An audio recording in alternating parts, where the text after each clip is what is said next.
Break के बाद मुद्दे की बात में आप सभी का स्वागत है। आज चर्चा करेंगे उस मुद्दे पर जहां पर एक तरफ जनता के सामने मुसीबतों का अंबार लगा हुआ है, दूसरी ओर नेताजी अपनी मस्ती और आराम में मस्त और चूर नजर आ रहे हैं। आज इसी मुद्दे पर करेंगे विस्तार से चर्चा। निशु गुप्ता बीजेपी नेता, उज्जवल पाठक कांग्रेस नेता, जलीस खान वरिष्ठ पत्रकार और सिद्धार्थ द्विवेदी हमीरपुर से संवाददाता, डीपी यादव सपा प्रवक्ता है। सबसे पहले सिद्धार्थ द्विवेदी का रुख करते हैं, पूरी जानकारी का अपडेट लेते हैं। सिद्धार्थ, पूरी जानकारी क्या है, पूरा मामला क्या है, एक बार जल्दी से विस्तार से बताएं। जी बिल्कुल, अगर मैं आपको बता दूं, जो हमीरपुर जनपद है वो काफी दिनों से ही बाढ़ से जूझ रहा था। तो वहीं एक जो फेसबुक यूजर है वो एक पोस्ट फेसबुक में करते हैं जिस पर वो लिखते हैं, यहाँ एक और हमीरपुर जनपद बाढ़ से जूझ रहा है, जनता परेशान है, तो जो सपा था वो लापता है। पोस्ट लिखता है, सपा सांसद को ढूंढने वाले को भी 1.5 लाख रुपए इनाम दिया जाएगा। तो वहीं जब जो सांसद महोदय है वो हमें 4 बजे पहुंचे थे। 4 बजे जाके होने के बाद जो महा डैम कॉलोनी है वहां पे आराम करते लगा। जब हम आपके पास होता है वो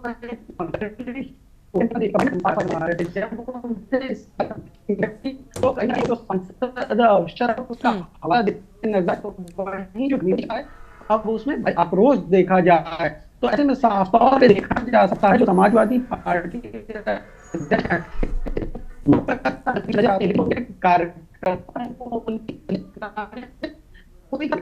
बीजेपी की जो आला अधिकारी है, जो मंत्री की वजह से दौरा करते नजर आ रहे हैं, जो उनके हिस्सा बनाए गए हैं। हमीरपुर बाहर सोफिया वो भी में डेढ़ जमाए हुए जो विधायक है, चेयरमैन है, चाहे बात करें जिला पंचायत अच्छा है, दोनों विधायक लोगों के बीच बन गया। ऐसे में जो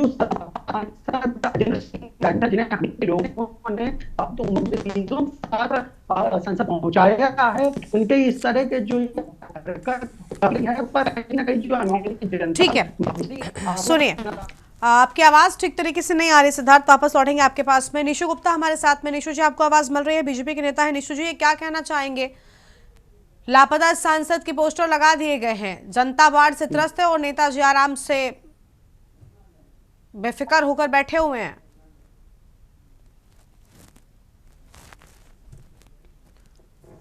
निशु, आवाज मिल रही है आपको? निशु गुप्ता जी जी जी आ रही है। क्या कहना चाहेंगे इन तस्वीरों पर आप? हेलो जी बोलिए, क्या कहना चाहेंगे सर?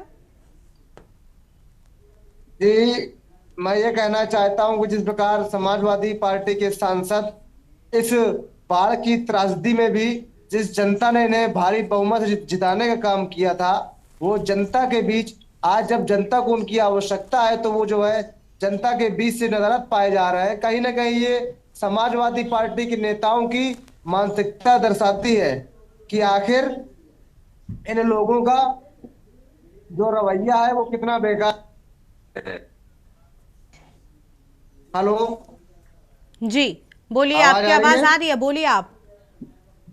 जी, और जहां एक उन्हें कितनी शर्म की बात है कि समाजवादी पार्टी के सांसद अजेंद्र रोधी को आज जो है जनता जो है 150 रुपए ढूंढ कर उनको ढूंढ के लाने वाले को जो है 150 रुपए इनाम की घोषणा कर रही है। तो कहीं ठीक ना है, कहीं जनता पीड़ित है उनसे, इसलिए ऐसा जो है फेसबुक में जो पोस्टें चल रही हैं उनकी कार्यशैली को लेकर के, जब से वो सांसद बने हैं हमीरपुर की जनता के बीच निजात पाए जा रहे हैं और उनके द्वारा दो भी काम कराए गए हैं। यात्री प्रतीक्षालय बनवाए गए थे, वो भी प्रतीक्षालय टूट टूट कर जो है सड़कों पर पड़े हुए हैं।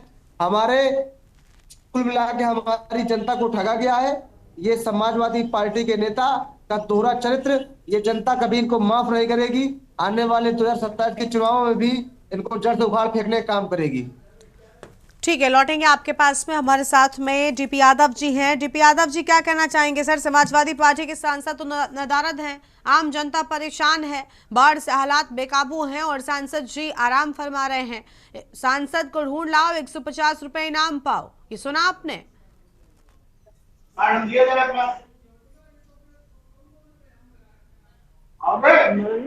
डीपी यादव जी, आवाज मिल रही है आपको? जी मिल रही है आवाज आपकी। जी बोलिए सर, क्या कहना चाहेंगे? सांसद जी कहाँ हैं? देखिए, इस समय पूरा उत्तर प्रदेश लगभग सभी जिलों में बाढ़ आई हुई है और ये बाढ़ इस बात को बता रही है कि भारतीय जनता पार्टी की सरकार इंतजाम करने में पूरी तौर से विफल हो गई है। सांसद जो आपकी पार्टी का है, इंतजाम भारतीय जनता पार्टी को करना है। जी जी, निश्चित रूप से डबल इंजन की सरकार है उत्तर प्रदेश में। 8-9 सालों से भारतीय जनता पार्टी की सरकार उत्तर प्रदेश में है। तो सांसद जी फिर क्या कर रहे हैं? चुनाव में नहीं उतरना चाहिए था ना? समाजवादी पार्टी का सांसद और बीजेपी के सिर पर आप ठीकरा फोड़ रहे हैं, ये कैसी बातें कर रहे हैं आप? जी देखिए, समाजवादी पार्टी के लोग इतना कर सकते हैं कि बिना संसाधनों के जा करके और अपने शक्ति पार्टी के लोगों को नहीं, सांसद जी को करना है। आपकी पार्टी से सांसद जी चुनाव लड़े थे, आपकी पार्टी को भी चाहिए कि सुनिश्चित कराया जाए कि काम हो रहा है कि नहीं हो रहा है। और आप कह रहे हैं कि भारतीय जनता पार्टी इसके लिए जिम्मेदार है। सांसद जी कमरे में बैठकर आराम कर रहे हैं, भारतीय जनता पार्टी कैसे जिम्मेदार हो गई? ये नहीं कर रहा हूं कि भारतीय जनता पार्टी की सरकार ही जिम्मेदार है, लेकिन भारतीय जनता पार्टी की सरकार जिम्मेदार है, इस बात को हम और आप इनकार नहीं कर सकते। कैसे? आपकी पार्टी के सांसद हैं, उनको जाकर जनता के बीच उनकी समस्याओं को सुनना चाहिए। बिना तर्क की बातें आप कर रहे हैं। अरे आप सुनेंगे नहीं तो कैसे मैं बताऊंगा, ये बताइए पहले। जैसे कि राजधानी लखनऊ में सारे जो है नाले उफनाए हुए हैं, लोग गिर रहे हैं, दुर्घटनाएं हो रही हैं, तो आज आप सफाई करेंगे तो कैसे उसको निस्तारण कर पाएंगे? आपको तो लखनऊ की चिंता आप करना छोड़िए ना, पहले हमीरपुर पर हम आज चर्चा कर रहे हैं। आप हमीरपुर का पहले देख लें। हमीरपुर में सांसद आपकी पार्टी का और आप कह रहे हैं कि भारतीय जनता पार्टी जिम्मेदार है। मुझे समझ नहीं आता किस तरीके से आप इस तरीके के तर्क टीवी पर रख लेते हैं। चलिए लौटेंगे आपके पास में। जलीस खान जी हैं, वरिष्ठ पत्रकार हैं, बहुत स्वागत सर आपका। आपने सुना समाजवादी पार्टी के प्रवक्ता को, सांसद उनका लेकिन जिम्मेदार भारतीय जनता पार्टी हो गई। कैसे? सांसद जी को कोई फिक्र नहीं है अपने आसपास की, अपने जिले की? सांसद जी ने 3 महीना पहले सरकार को चेताया था कि बाढ़ आने वाली है। तो सांसद जी ने और क्या किया? सरकार को चिताने से काम नहीं चलता है। सरकार ने क्या रोक रखा था तैयारियों का इंतजाम करने से? ठीक है, जलीस खान का रुख करते हैं। डीपी यादव जी शांत हो जाइए। जलीस खान जी क्या कहना चाहेंगे सर? इस तरीके से एक दूसरे पर बस आरोप प्रत्यारोप करते रहना है। आम जनता परेशान है, बाढ़ जैसे हालात हैं, लोगों के घर डूब गए हैं। हेलो जी जलीस जी बोलिए आप। जी, मैं पहले तो हम बहुत बहुत आभार के न्यूज ने इस तरीके से इस मुद्दे पर अपना एक संज्ञान लिया। और ये सत्य वचन है कि जनप्रतिनिधि का जो धर्म होता है वो आम जनमानस के समस्याओं के प्रति पूरा संवेदनशील होना। तो जैसे हमारे प्रवक्ता जी बोल रहे थे सपा के कि वो 3 महीने से कह रहे थे, तो ऑलरेडी एक ऐसा प्लान वाटर मैनेजमेंट और बाढ़ सुरक्षा प्लान ऑलरेडी सरकार के निर्देश पर बनाया जा चुका था। उसी के अनुरूप हमारा पूरा जो 11 टीम, मैं किसी पार्टी का प्रवक्ता नहीं, एक सामान्य मानवी की तरह कह रहा हूँ, पूरी तरीके से शासन एक्टिव मोड में है। और हर जगह, कोई जगह शायद ही ऐसी हो, 1-8% की तो बात नहीं कर रहा, जिस दिन से बाढ़ आना शुरू हुई तब से प्रशासन पूरी टीम 11 के जो मेंबर हैं, चाहे वो माननीय हमारे मिनिस्टरों, क्योंकि मंत्री जो होते हैं वो सबके होते हैं, माननीय मुख्यमंत्री के जो निर्देश है उसके अनुसार अक्षरशः पालन कर रहे हैं। और कम से कम हमारे जो सांसद हैं उनको इतना जरूर सोचना चाहिए था। मैं मानता हूं कि उनका बाईपास हुआ है हार्ट का, लेकिन उसके बावजूद भी इंसानों के साथ साथ अगर मवेशियों को चारा भी हमारे केंद्रों में भिजवा दिया होता, जो मवेशी भी की सुरक्षा हो जाती, उनकी भी कुछ स्वास्थ्य रक्षा होने का हो जाता। तो वैसे तो तरीके से हर उसका विंग पूरी मजबूती से 24/7 काम कर ही रहा है। तो मैं, ये दायित्व बनता है जनप्रतिनिधि होने के नाते। और मानते हैं कि उनकी सरकार नहीं है, हम मानते हैं कि प्रदेश और केंद्र में उनकी सरकार नहीं है। अरे टीम 11 मुख्यमंत्री जी की है, केवल वो कागजों पर काम कर रही है। बाढ़ की भी विविधता है, लेकिन व्यवस्थाओं का हम लौटेंगे आपके पास में। ठीक है, डीपी यादव जी अभी और मेहमान है, पहले उनको सुनने दीजिए। उज्जवल पाठक जी हमारे साथ में, कांग्रेस पार्टी के नेता हैं। उज्जवल जी आपको आवाज मिल, निशु जी मैं लौटूंगी आपके पास में, पहले उज्जवल जी का रुख कर लेते हैं। स्वागत सर आपका। उज्जवल जी क्या कहना चाहेंगे? एक दूसरे पर आरोप प्रत्यारोप का बस दौर जारी है और इस सब के बीच में आम जनता पिस रही है हमीरपुर में। देखिए, सबसे पहले तो मैं आपका धन्यवाद करना चाहूंगा। आपने मुझे इस जन महत्व के मुद्दे पर अपनी अभिव्यक्ति रखने का अवसर प्रदान किया। देखिए, विगत कई दिनों से पूरे उत्तर भारत में, यूपी, बिहार, बुंदेलखंड में बाढ़ आपदा आई हुई है और इस आपदा में हम सबको मिलकर के साझा रूप से काम करने की आवश्यकता है।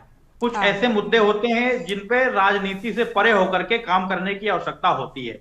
आज हमारे हमीरपुर में, महोबा में, बांदा या जो पूरा उत्तर प्रदेश में जो भी बाढ़ पीड़ित एरिया है, क्षेत्र है, शहर हैं, जिले हैं, वहां जनता त्रस्त है, लोग अपने घरों से निर्वासित हो गए हैं, लोगों को कहीं ना कहीं पुनर्वास की आवश्यकता है। लेकिन आज देख लीजिए हमीरपुर में हाईवे किनारे लोग तंबू लगा के बरसात के मौसम पे पड़े हुए हैं। जनप्रतिनिधि जो स्थानीय जनप्रतिनिधि हैं, चाहे हमारे चेयरमैन कुलदीप निषाद हो, या हमारा मित्र बउआ ठाकुर हो, या हमारे बड़े भाई अंकित पंडित निवादा हो, ये लोग अपने व्यक्तिगत खर्चे से और लोगों से चंदा जुटा करके विधायक जी को भूल रहे हैं, विधायक जी मदद भी कर रहे हैं। सहयोग राशि दे रहे हैं, विधायक जी भी काम कर रहे हैं। Don't disturb, please don't disturb. देखिए आप ये लोग विधायक जी को अपने बोल रहे हैं, व्यक्तिगत भाजपा के तो विधायक अपने व्यक्तिगत निशु जी, खर्चे मैं इसके से बाद आपके पास आती हूँ, उनको कंप्लीट करने दीजिए। कंप्लीट करने दीजिए। देखिए ये लोग अपने व्यक्तिगत खर्चे से बाढ़ को लंच पैकेट इत्यादि वितरित कर रहे हैं। मैं ये पूछना चाहता हूं सरकार से कि करोड़ों रुपया बाढ़ के लिए आता है और इसके साथ साथ सरकार पूर्व में योजनाएं भी बनाकर बाढ़ के लिए रखती है, तो कहीं ना कहीं वो पैसे का धरातल पर क्रियान्वयन हो रहा है या नहीं हो रहा है। इन्होंने अजय सिंह राजपूत जो सपा से सांसद है उनके ऊपर आरोप लगाया। देखिए आरोप सही है, सांसद वाकई में 3-4 दिन गायब थे, लेकिन मैं इनसे पूछना चाहता हूं पूरे उत्तर प्रदेश के 31 राज्यसभा सांसद हैं और हमीरपुर से यदि राज्यसभा सांसद है तो हमारे हमीरपुर का सौभाग्य है। राज्यसभा सांसद जी भी यहाँ एक दिन नहीं आए। यहाँ से साध्वी निरंजन जो मंत्री रहे, 2 बार केंद्रीय मंत्री रही, उन्होंने ये प्रयास नहीं किया कि यहाँ तटबंध बना दिया जाए। भारतीय जनता पार्टी की 11 साल से केंद्र में और करीब 7 से 8 साल से सरकार है उत्तर प्रदेश में। यदि ये तटबंध बन जाए बेतवा पुल से लेकर के और जहां तक नगरीय बस्ती है, नगरीय इलाका है, तो कम से कम एक व्यापक स्तर पर आम जन समुदाय को बाढ़ से राहत मिल जाएगी, इसका स्थायी समाधान हो जाएगा। लेकिन उसके लिए कार्य नहीं किया जा रहा है। कहीं ना कहीं हमारे लिए बहुत ही ज्यादा ये दुख का विषय है, हमारा दुर्भाग्य है कि आज तक जितने भी जनप्रतिनिधि रहे, चाहे सांसद हो, विधायक हो, किसी ने किसी भी जन महत्व के मुद्दे को अपने केंद्र पर नहीं रखा। वो हमेशा अपने वोट बैंक की राजनीति करता रहा। मैं ये पूछना चाहता हूं सरकार से और माननीय मंत्री जी से और जो जाति की राजनीति करते हैं उनसे कि आपने यदि डिग्गी और जितने भी वो गांव हैं, ये कुचेचा के आसपास के जितने भी गांव हैं, यदि आपने नगर पालिका में जुड़वाया तो उनको आप नगर जैसी सुविधाएं देने में क्यों आज असक्षम है? ठीक है, निशु गुप्ता जी के पास चलते हैं। निशु जी, बिल्कुल बिल्कुल, देखिए सुविधाएं देने में अक्षम अगर नहीं होते तो आज ऐसे हालात बिल्कुल नहीं होते जो देखने को मिल रहे हैं। तस्वीरें अपने आप में बहुत कुछ कह रही है। बीजेपी के नेता निशु गुप्ता जी, माफ कीजिएगा, निशु जी, डीपी यादव जी ने कहा सीधे तौर पर बीजेपी जिम्मेदार है, इनकी डबल ट्रिपल इंजन की सरकारें हैं और सांसद जी की ओर से चिताया गया लेकिन मदद नहीं की गई। देखिए आरोप क्या है, गलतियां जो होती है वो इनके अंदर यही तो कमी है कि लोग अपनी गलतियों को स्वीकार नहीं करना चाहते हैं। हाँ। आप अगर देखना हो तो ग्राउंड फील्ड, जीरो ग्राउंड पर देखिए आकर के भाजपा के बूथ अध्यक्ष से लेकर के जिला अध्यक्ष से लगाकर और चेयरमैन से लगा के विधायक तक जो है तो एक बाढ़ पीड़ित के साथ कंधे से कंधा मिलाकर खड़ा हुआ है। रात दिन लगाकर जो है बाढ़ पीड़ितों को समुचित इलाज की व्यवस्था, समुचित दवाइयों की व्यवस्था, एक एक करके बोलिए उज्जवल जी प्लीज, एक एक करके बोलेंगे तो हम सुन पाएंगे। देने का प्रयास कर रहा है, लेकिन विपक्ष सिर्फ इस मुद्दे पर राजनीतिक विरोध देखना चाहता है, वो अपनी गलतियों को छुपाना चाहता है। बाकी जनता आज उनको वोट देकर पछता रही है। जिस प्रकार सांसद जी, कोई मेरी डाली हुई पोस्ट नहीं थी, ये एक आम जनमानस की, जो ना कि बीजेपी का एजेंट है, देखिए सड़क किनारे बीजेपी का कार्य करता है, सड़क किनारे पड़ा हुआ है, बीजेपी कार्य करता है। ठीक है, चलिए लौटेंगे। देखिए एक एक करके आप लोग बोलेंगे तो आपकी बात समझ में आएगी। उज्जवल पाठक जी प्लीज अपने बारे में बोलिएगा। जलीस खान जी का एक बार फिर से रुख कर लेते हैं, वरिष्ठ पत्रकार है जलीस जी। 3 दलों के प्रवक्ता कह ले, नेता कह ले, हमारे साथ में जुड़े हुए हैं। तीनों ने एक दूसरे पर आरोप प्रत्यारोप लगाया है और एक दूसरे के कार्यकाल के दौरान की कमियों को उजागर किया है। आखिर गलती किसकी है? जनता क्या करे, किसको पकड़े, किसके पास जाए? जनता ने तो वोट देकर समाजवादी पार्टी के प्रतिनिधि सांसद को जिताया था, लेकिन उन्होंने क्या किया? आज उसी पार्टी के प्रवक्ता यहाँ पर बैठकर कह रहे हैं कि बीजेपी जिम्मेदार है। तो बीजेपी जब जिम्मेदार है आपके जीतने के बाद, तो वोट भी बीजेपी को दे देना चाहिए था जनता को। जहां तक मैं अपने उज्जवल पाठक जी को भी के प्रवक्ता भी कोई मैंने सुना, लेकिन मेरी अपनी राय है कि Rome was not built in a day. धीरे धीरे हो रही है। 100 तो कालखंड बाढ़ का इतिहास कोई सन 16 से लेके सन 83 से लगातार हर दूसरे तीसरे साल बाढ़ आती है, लेकिन बस कम जनहानि होती है, तो इससे इसका कहीं ना कहीं श्रेय हमारा जो सरकारें होती हैं, triple engine, double engine, 4 engine, 5 engine, तो उन क्रेडिट तो उनको, क्रेडिट दोनों सरकारों को जाता है। तो हमारी जो अपेक्षा है कि जहां कम से कम अगर नुकसान हुआ है, जन धन की हानि, किसी की जान नहीं गई, माल तो चूंकि बारिश है, इसको कोई भी इस आपदा को नहीं रोक सकता, इसके लिए तो एक लंबी प्रोसेस है। कभी हुआ करता था, अब इतना अच्छा तटबंध बना हुआ है, अंदर पानी नहीं आया, और वाटर पंपिंग इतनी अच्छी चली कि अगर बारिश भी हुई तो भी पंप करके नदियों में फेंक दिया गया।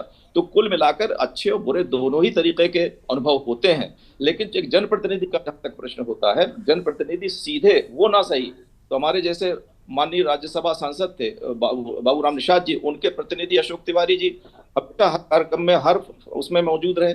तो अगर हमारे माननीय सांसद जी का प्रतिनिधि भी अगर कहीं ना कहीं किसी न किसी रूप में, या उनकी टीम किसी भी जगह अगर दिखाई देती है, तो उनके लिए भी अच्छा है, भी हितकर है, और आम जनमानस में एक संदेश भी जाता है कि एक ज्वाइंट वेंचर संयुक्त रूप से सहयोग करके लोगों की पीड़ा कम से कम की जाए, ये मुद्दा होना चाहिए। भावना अगर अच्छी होगी तो निश्चित रूप से कहीं ना कहीं परिणामी होगी, चाहे वो कोई भी पार्टी प्रतिनिधि बोल। ठीक है, लौटेंगे आपके पास में। निशु गुप्ता जी, क्या कहेंगे सर आप? जी, सरकार की ओर से, हाँ, क्या कहना चाहेंगे? देखिए, मैं बताना चाहता हूं कि अभी तक लगभग जब से हमारी सरकार प्रदेश में और केंद्र में आई है, तो जितना हमसे हो सक रहा है, हम उतना जो है निर्माण तटबंधों को कराने का प्रयास कर रहे हैं, और लगभग नए हमने कुछ तटबंध बनाने का काम भी किया है। अगर देखना हो तो हमारा जो है आज शमशान घाट से लगा के यमुना पुल तक जो है तटबंध बनाने का काम किया, उसका सुंदरीकरण करने का काम किया। उसके बाद जो कमियां हैं सरकार उन बड़ा सवाल ये ना कि जब सबने काम किया तो ये आम जनता फिर आखिर इस हालत में आज क्यों है? चलिए ठीक है, लौटेंगे आपके पास में। सिद्धार्थ द्विवेदी का रुख कर लेते हैं। निशु जी लौटेंगे। सिद्धार्थ द्विवेदी संवाददाता लगातार बने। सिद्धार्थ, सभी ने काम किया है, सभी सरकारें ये दावा कर रही कि जब भी हमें जनता ने हम पर विश्वास दिखाया हमने काम किया, तो ये बाढ़ से त्रस्त प्रदेश कैसे हो गया आखिर? कैसे हमीरपुर में, उस जिले में पूरी तरीके से लोग परेशान हैं? मैं बिल्कुल आपको बता, जो हमीरपुर का मुख्यालय है वो नदियों के बीच में बसा हुआ यमुना और बेतवा। पता देखा जा रहा है कि कई सालों से जो मेरा हमीरपुर मुख्यालय के समीप के जो गांव है, मीरापुर, बिलावा, जो वहां पे बना बनने के कारण जो जब नदियों का जल स्तर के साथ ही जो पानी है वो इन गांव में भर जाता है, जिसके चलते जो यहाँ के निवासी है उनको मजबूरन ही अपना आशियाना छोड़ के सड़क में जाकर पानी आता है। तो कहीं ना कहीं ये भी एक हमीरपुर जनपद के लिए सरकारों का बड़ा पहले समाजवादी पार्टी थी, पहले बसपा थी, लेकिन किसी भी पार्टी ने आज तक उन लोगों के लिए कोई भी समाधान नहीं सोचा। वहीं तो सरकार में पहले आज रामकेश निषाद वो हमीरपुर पहुंचे, दौरा किया। के बाद जो कैबिनेट मंत्री है स्वतंत्र देव सिंह वो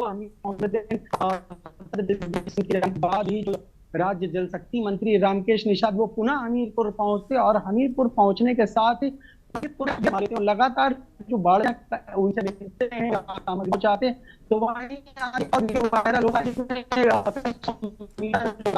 उनके साथ हमीरपुर जिलाधिकारी हैं, दोनों ही नंगे उनकी मदद करते हुए नजर आ रहे हैं। ऐसे में जब फेसबुक में होता है, जिसके बाद देखते ही देखते हर जगह चर्चा का विषय बन जाते हैं, उसके बाद ये समझा लगातार लोगों की मदद कर रही है। बावजूद भी जो हमीरपुर जनता है उसने ये उम्मीद करके जो सांसद है वो लोगों के साथ कदम मिला चलेंगे, लेकिन इस बाढ़ की भीषण अजय सिंह राजपूत का लोगों में काफी व्याप्त हुआ है, और लोग कहीं ना कहीं उनको लेकर आक्रोशित हैं। और जिसके बाद कल जब शाम को अजय सिंह राजपूत हमीरपुर पहुंचे तो लोगों के जाने के बजाय आराम करने, ऐसे में जो हमीरपुर की जनता है वो समाजवादी पार्टी को लेकर काफी आक्रोशित है।